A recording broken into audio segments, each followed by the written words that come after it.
Welcome everyone.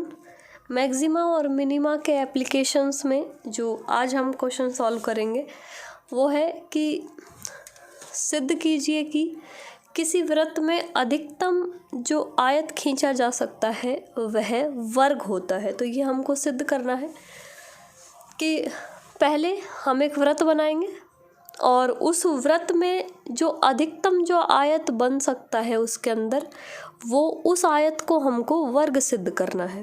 देखो कैसे करेंगे।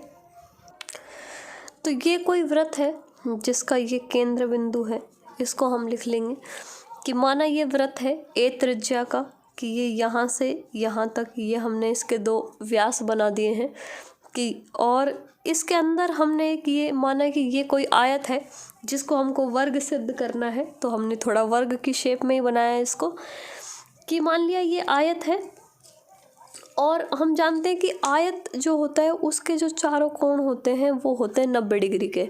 तो 90 डिग्री के कोण होते हैं। तो ये जो इसके विकर्ण हो गए, हम जानते हैं कि विकर्ण भी आपस में ये एक दूसरे को बराबर कि आयत के जो विकर्ण होते हैं बराबर लंबाई के होते हैं, और इससे हम लिख सकते हैं कि ये जो आयत के विकर्ण है वो इस वृत्त के क्या हैं, 2 व्यास हैं। या इसको हम लिख सकते हैं कि ये हमने मान लिया कि ये केंद्र बिंदु है इस वृत्त का और ये इसकी त्रिज्याएं हैं, ये यहाँ से यहाँ तक ये ए और ये भी ए। तो टोटल व्यास हो गया इसका 2a, या ये ए मान सकते हैं इसको कि त्रिज्या है ए। और यहाँ पे अब हम बात करेंगे इसकी, तो और ये हम एक कोण मान लेते हैं कि यहाँ पे ये जो कोण बन रहा है वो कोण है थीटा। तो पहले तो जो हमने माना है उसको लिख देते हैं, इसका सॉल्यूशन कि माना वृत्त का केंद्र O तथा त्रिज्या a है और हमने माने हैं इसके अंदर क्या है, एक आयत जिसका हम नाम लिख दिया हमने कि माना वृत्त में एक आयत ABCD है। ये वृत्त के अंदर एक आयत बनाया हमने। उसके बाद में कि हम जानते हैं कि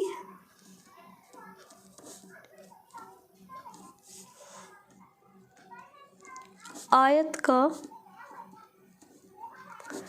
प्रत्येक कोण 90 डिग्री का होता है,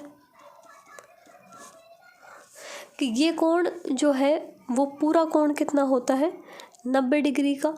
तो जैसे ये हमने माना है कि ये 90 डिग्री का कोण है, इसलिए अतः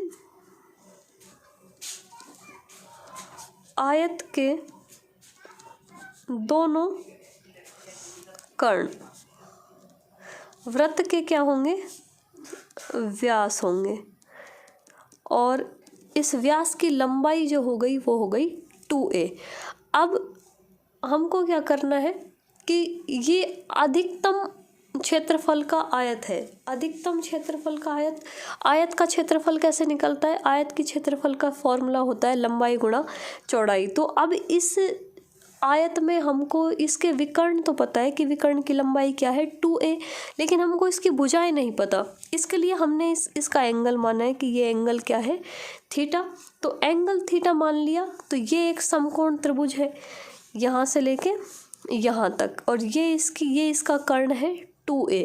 अब इसका एक तो आधार चाहिए और एक लंब चाहिए। आधार तो आयत की लंबाई हो जाएगी और इसका जो लंब है इस आयत का या इस समकोण त्रिभुज का, वो हमारा जो ये आयत है उसकी चौड़ाई हो जाएगी। तो देखो कैसे लिखते हैं कि आयत की 2 भुजाएं हैं इसमें। आयत की भुजाएं,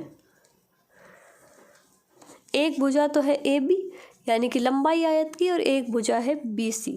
तो एक भुजा तो हमको चाहिए AB और एक भुजा चाहिए हमको BC। अब कैसे निकलेगी, इस त्रिभुज की बात करते हैं। देखो ये समकोण त्रिभुज है A बी सी। इसमें यहाँ पर राइट एंगल है, यहाँ पर थीटा है और ये जो पूरी लंबाई है ये है 2a। तो एक तो हम ये भुजा आधार वाली, ये तो किससे निकलेगी, कॉस थीटा से, कि कॉस थीटा बराबर क्या होता है, आधार बटा कर्ण, तो ए बी बटा 2a। इससे ए बी का मान आ जाएगा 2a कॉस थीटा, तो यहाँ पे लिख सकते हैं 2a कॉस थीटा। ऐसे ही ये बी सी, ये लंब है, ये लंब और कर्ण में रिलेशन कैसे मिलता है, साइन थीटा से। साइन थीटा बराबर क्या होगा, बी सी बटा कर्ण यानी कि 2a। तो यहाँ से जो बी सी का मान मिलेगा वो इसको क्रॉस मल्टीप्लाई करेंगे तो ये 2a साइन थीटा, तो यहाँ से बी सी हो जाएगा 2a साइन थीटा। अब हमको आयत की लंबाई और चौड़ाई दोनों मिल गई। आयत की लंबाई और चौड़ाई मिल गई तो हम आयत का क्षेत्रफल निकाल सकते हैं कि आयत का क्षेत्रफल, आयत का क्षेत्रफल लंबाई इंटू चौड़ाई होता है, तो ये हो जाएगा ए बी गुणा बी सी और इन दोनों को मल्टीप्लाई करेंगे तो ये हो जाएगा 4a² sine theta cos theta. ये साइन थीटा कॉस थीटा, इसको 2 अलग करेंगे अगर इसका, तो ये हम इसको इसी को लिख सकते हैं 2a² साइन 2 थीटा। ये साइन 2 थीटा का फॉर्मूला बन रहा है कि हम जानते हैं 2 साइन थीटा बराबर होता है 2 साइन थीटा कॉस थीटा बराबर होता है 2 साइन 2 थीटा। तो उससे हमने लिख दिया इसको, तो ये हो गया 2a² साइन 2 थीटा। अब क्षेत्रफल को अधिकतम करना है हमको कि ये जो आयत है ये बड़ा से बड़ा आयत, तो बड़े से बड़ा आयत मीन्स इसका क्षेत्रफल सब ज़्यादा होगा। अब क्षेत्रफल का मान अधिकतम करना है तो इसको हम लिख देते हैं एस से कि ये क्षेत्रफल है एस। तो अब इसके लिए ये समीकरण आ गई हमारी, जो हम फर्स्ट इसके पहले चैप्टर में जो हम क्वेश्चन पढ़े थे हमने मैक्सिमा मिनिमा के, यहाँ पे हमारी इक्वेशन बन के कंप्लीट हो गई।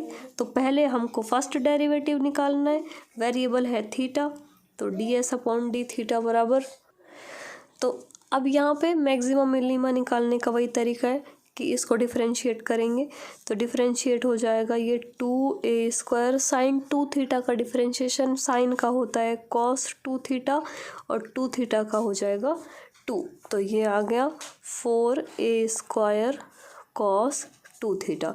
इसको हमको 0 के बराबर रखना है और एक इसका सेकंड डेरिवेटिव और चाहिए, तो एक साथ ही लिखा देते हैं हम इसको भी लिख देते हैं सेकंड डेरिवेटिव को, तो 4a² cos 2 थीटा का हो जाएगा साइन माइनस साइन 2 थीटा और 2 थीटा का 2, तो ये हो गया -8a² साइन 2 थीटा। तो ये दोनों वैल्यू आ गई। अब वैल्यू पहले हमको एस के अधिकतम या तथा न्यूनतम मान के लिए, अधिकतम और न्यूनतम मान के लिए हम फर्स्ट डेरिवेटिव को 0 के बराबर रखते हैं, तो ds/d थीटा बराबर 0। ds/d थीटा को 0 के बराबर रखेंगे, इट इम्प्लाइज ds/d थीटा का मान था 4a² cos 2 थीटा बराबर 0 एंड इट इम्प्लाइज, अब 4a² तो कांस्टेंट है, cos 2 थीटा होगा 0 के बराबर। cos 0 कब होता है, 90 डिग्री पे, इट इम्प्लाइज 2 थीटा बराबर 90 डिग्री एंड थीटा बराबर 45 डिग्री। तो थीटा का मान आ गया 45 पे हम इसका सेकंड डेरिवेटिव चेक करते हैं कि जो क्षेत्रफल है वो अधिकतम होगा या न्यूनतम। इसके लिए चेक करेंगे, थीटा का मान रखेंगे हम 45 डिग्री, तो ये -8a² साइन 2 थीटा 90 डिग्री यानी कि साइन 90 डिग्री, ये 1 हो जाएगा, तो -8a² which is less than 0 और लेस देन 0 मीन्स अतः थीटा बराबर 45 डिग्री पर एस का मान यानी कि क्षेत्रफल का मान अधिकतम होगा, क्षेत्रफल अधिकतम होगा। तो क्षेत्रफल अधिकतम होगा और क्षेत्रफल होगा कितना, अब उससे दोनों चीज़ें लिख सकते हैं। यहाँ पे क्लियर हो गया कि क्षेत्रफल अधिकतम तो होगा और उसके साथ ही हम इसकी भुजाएं भी लिख सकते हैं। देखो कि अब भुजा कितनी होगी, ए बी बराबर क्या होगा 2a cos थीटा था, यानी कि cos 45 डिग्री। तो अब ये हो जाएगा 2a अपॉन √2 यानी कि √2a। ए बी भुजा कितनी आ गई √2a और बी सी भुजा 2a साइन 45, साइन 45 का मान भी वही होता है, तो 2a अपॉन √2 यानी कि ये भुजा भी क्या आ गई √2a। अब दोनों भुजाएं बराबर, लंबाई और चौड़ाई बराबर है, इसका मतलब आयत की लंबाई और चौड़ाई बराबर है। तो यहाँ से हम लिख सकते हैं कि जो ये अधिकतम आयत क्षेत्रफल वाला जो आकृति है वो आयत नहीं है, क्या है, वर्ग है। और इसका क्षेत्रफल भी हम लिख सकते हैं कि आयत का क्षेत्रफल लिखो चाहे वर्ग का क्षेत्रफल लिखो, कि लंबाई गुणा चौड़ाई। अब दोनों ही मान सेम आ गए हैं, तो ये हो जाएंगे √2a इंटू √2a। तो ये हो जाएगा हमारे पास 2a²। तो यहाँ से हम लिख सकते हैं अतः वृत्त में अधिकतम आयत या अधिकतम क्षेत्रफल का आयत, अधिकतम क्षेत्रफल वाला आयत वर्ग होता है,